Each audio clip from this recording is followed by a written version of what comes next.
వ్యాపారస్తులు రాజకీయాలు చేయకూడదా? చెయ్యొచ్చు. వ్యాపారాన్ని అడ్డు పెట్టుకుని రాజకీయాలు చేస్తే ఎదురు దెబ్బతింటారు.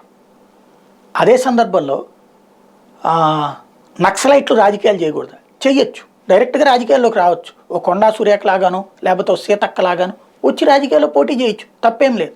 కానీ అడవిలో తుపాకీని అడ్డం పెట్టుకుని రాజకీయాన్ని శాసించాలనుకుంటే ఒప్పుకోడు అమిత్ షా. నువ్వు రా, జనజీవన స్రవంతిలోకి రా, వచ్చి ప్రజలను ఓట్లాడు, ప్రజల చేత గెలువు.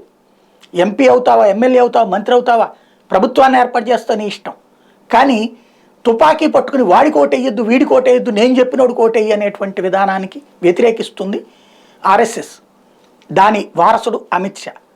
ఛత్తీస్గఢ్లో 2018లో బీజేపీ ఓడిపోవడానికి కారణం రాజకీయాల్ని శాసించాలనుకున్నటువంటి మావోయిస్టులు. వాళ్ళ బెదిరింపులకే జనం ఓట్లు వేయకపోవడం, లేదా వేసిన చోట కాంగ్రెస్ని గెలిపించడం జరిగింది.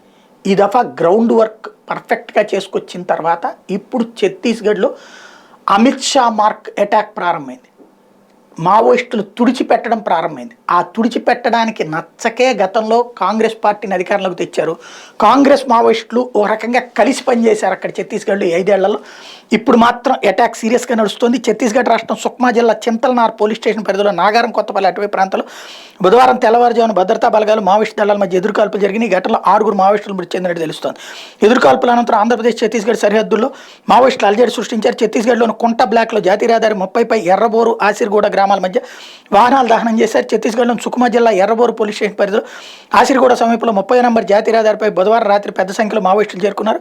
వాహనాలు అడ్డుకుని నిప్పు పెట్టారు. ముందుగా జగదల్పూర్ నుంచి విజయవాడ వస్తున్న గన్నవరం డిపో బస్సుకు నిప్పు పెట్టడంతో పాక్షికంగా దహనమైంది. 40 మంది ప్రయాణికులు కిందకు దించి డ్రైవర్పై చేసుకుని ఆయన నుంచి సెల్ ఫోన్ లాక్కున్నట్టు తెలుస్తుంది. మరో 2 లారీలకు నిప్పు పెట్టగా పాక్షికంగా దెబ్బతిన్నాయి. దమ్ముంటే పోలీసులకు ఎదురుగుండా వెళ్ళి పోరాడాలి, కానీ చాటుగా ఎక్కడో చోట ఇట్లాంటి దరిద్ర పనులు చేస్తూ ఉంటారు. అది గొప్పతనం, వీరోచితత్వం అని రాసేటువంటి పత్రికలు ఉంటాయి.